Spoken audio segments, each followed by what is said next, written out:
Be careful, talking about this, replying all could be a violation of the law. I just have that in there just for information. We want all of you to learn this stuff so you can pass it on to someone else. Right? Does anybody have any questions in reference to City Secretary Caitlin and/or permits at this time? Thank you.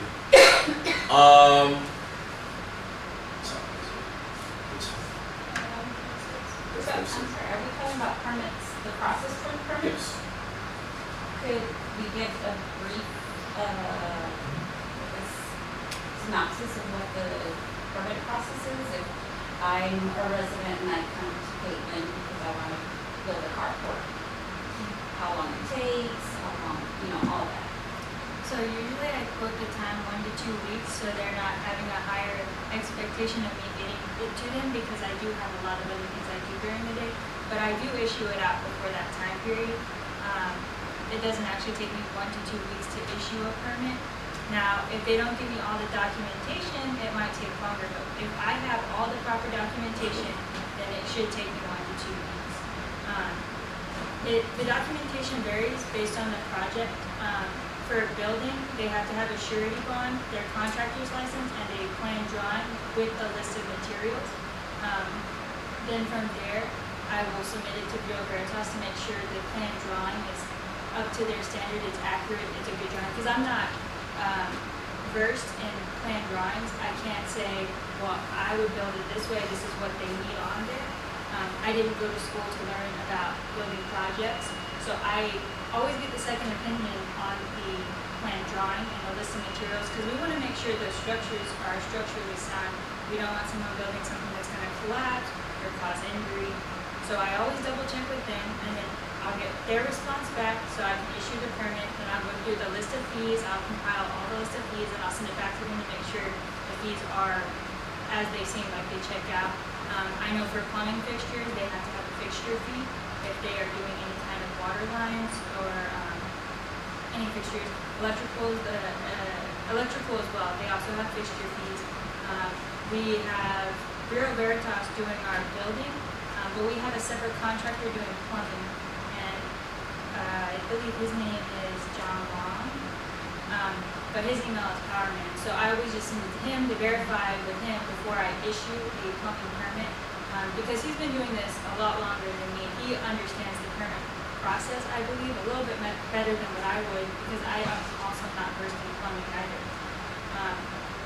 Electrical is Bureau Veritas. So it's all about the same process from the different permits, like it's the same process. The only difference is going to be the information.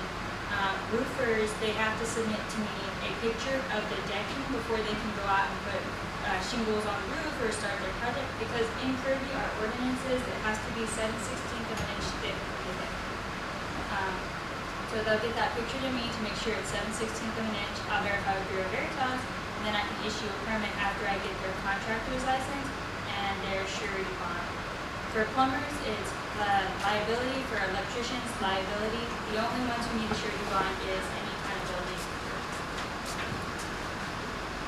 Do you have a listing or some kind of information that you give them that this is what's going to be needed? Like if someone wants to come in, or a resident comes in and says, I'm going to build an addition, what do I need to bring? Do you have something printed out and say, okay, this is it, you're going to have a bond, you're going to have drawings, you're going to have this? Is there? No. Right now we're working on creating that process. We have touched or had a conversation about it. That's what we had where I was at.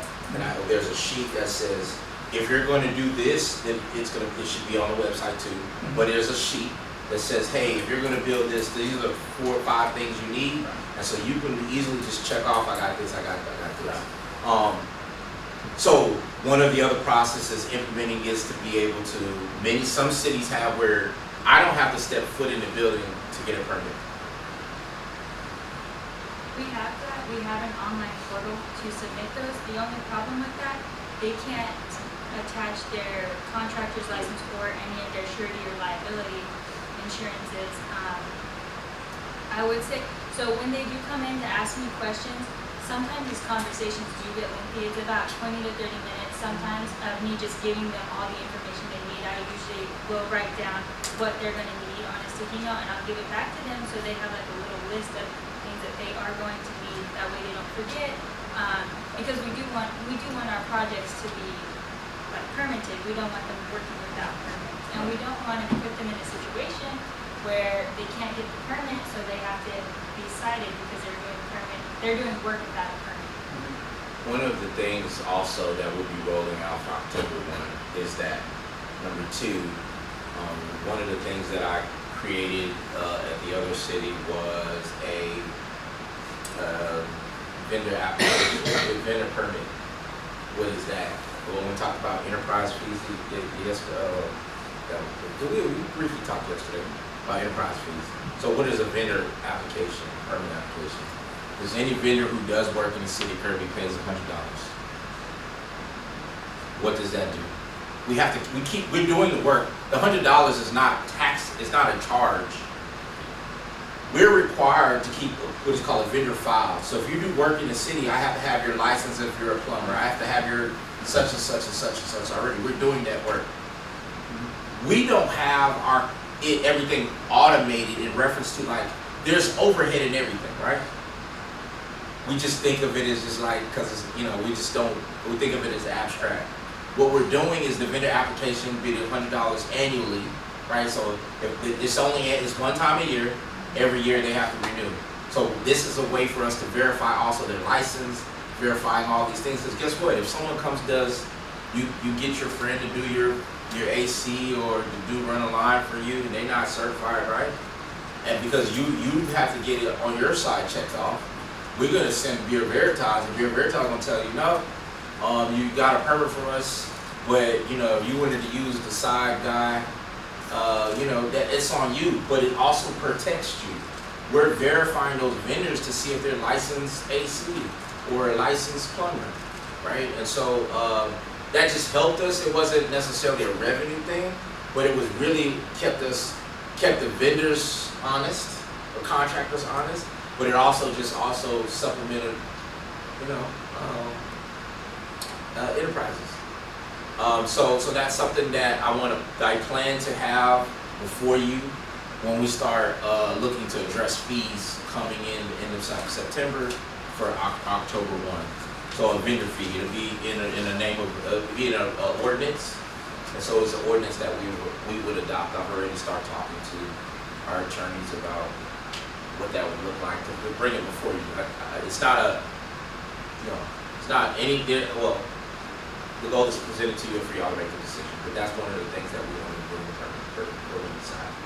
Again, I don't know if you all know, permitting is a lot, and that's why I was very confused why the city secretary was doing permitting. That is a full-time job in its own. But again,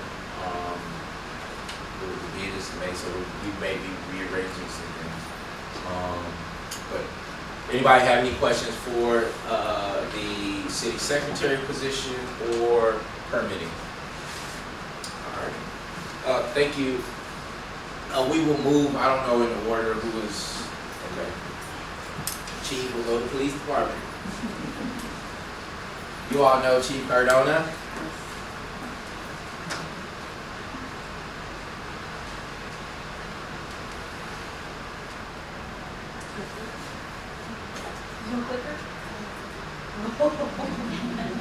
Okay. All right, you can move on from that. All right, so if you're not aware, and some of you may know, we've been budgeted for 16 full-time police officers in the city of Kirby. We have 2 part-time reserve positions. In reserve, what that means is they're volunteer police officers. I hold their commission, and their minimum hours of working for me is 24 hours a month. So they're required to give me 24 hours a month, or I don't hold their commission. That is helpful as far as volunteers go. If they do help out on the streets, they do go through a regular FTO program.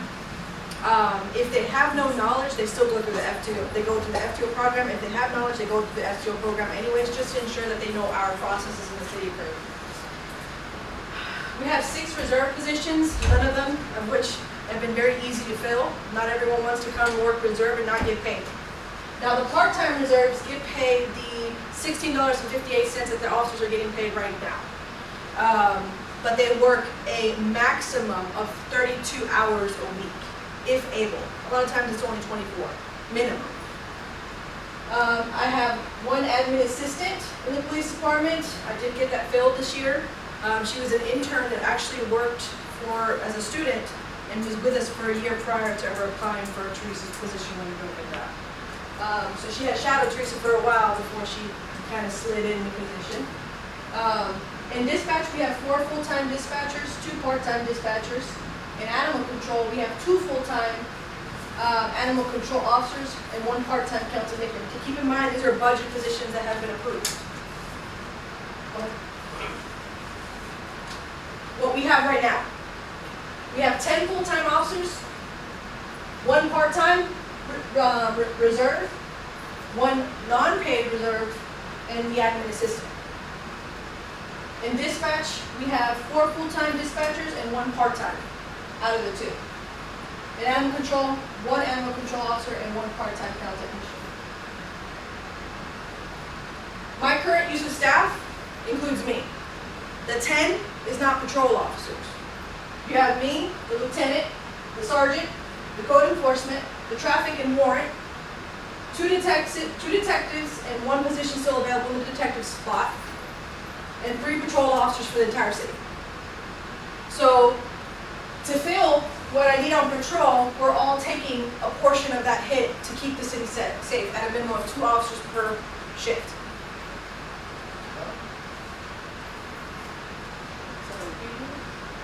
Alright, so we're going to, I don't know if you can see that. I can read it too, it's not a problem. These are just some of the statistics for the last 3 years since 2021. And we're going to talk about the cause and effect. Why has it gone up and down, some things? And part of it is the turnovers. People come, they stay about 8 months to a year and a half, and they leave, right? Well, that affects our numbers. If they were a productive officer and they're gone, or highly productive, then we're going to lose those numbers for the end of the year, right? The other thing is the changes in responsibilities. So when patrol has to be filled by admin staff or positions from other places, what ends up happening is it affects our numbers as well. We're having to not only